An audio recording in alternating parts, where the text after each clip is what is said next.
Lucia stares at Vanna and yells, "Vanna, we don't have to fight like this. Just give us the crystal, and let's end this." But Vanna has a plan of her own. She pulls the spell book out and starts chanting, and as she chants, thunder and lightning start to erupt. She jeers, "You can't stop me." At that moment, the elves arrive. One of them, a young male elf with golden hair, rushes forward and yells, "Vanna, stop it. Don't destroy the star crystal."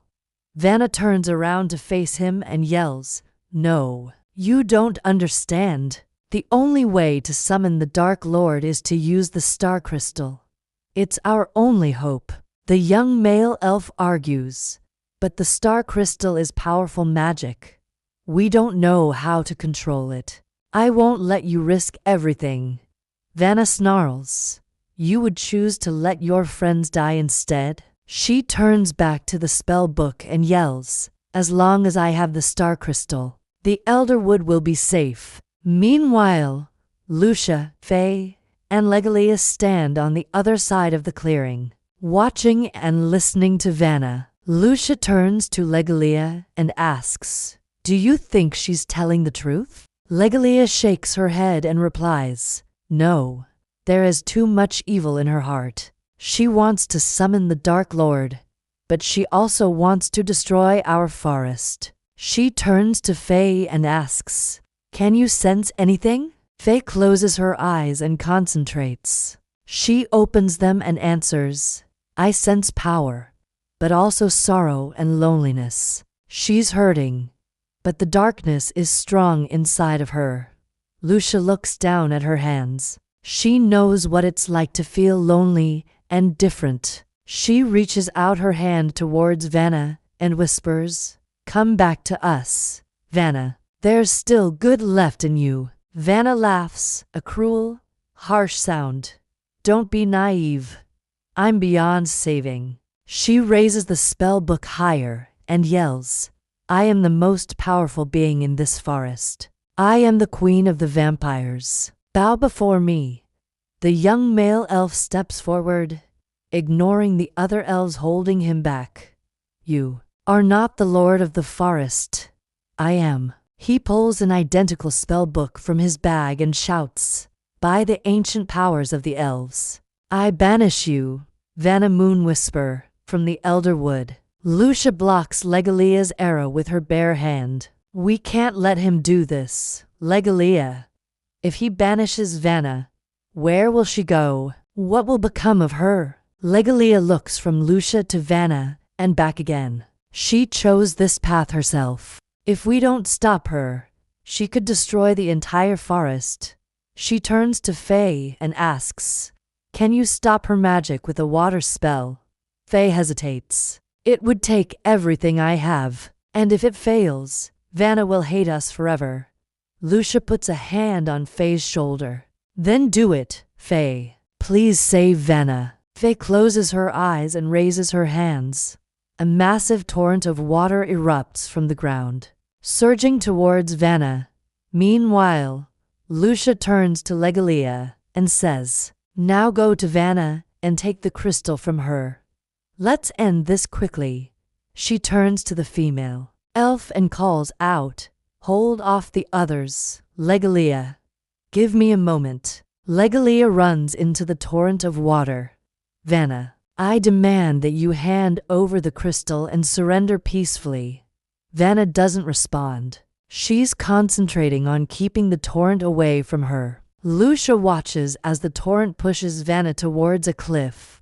With a final surge, Faye knocks Vanna off balance and sends her tumbling over the edge.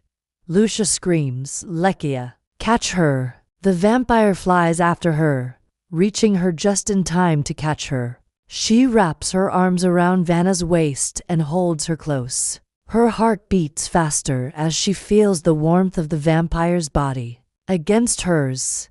She glances down at Vanna's face, so beautiful even in sleep. She carries Vanna back to the clearing.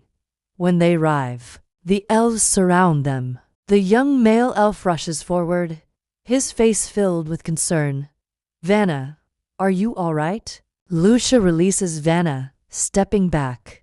She's fine, but she needs rest.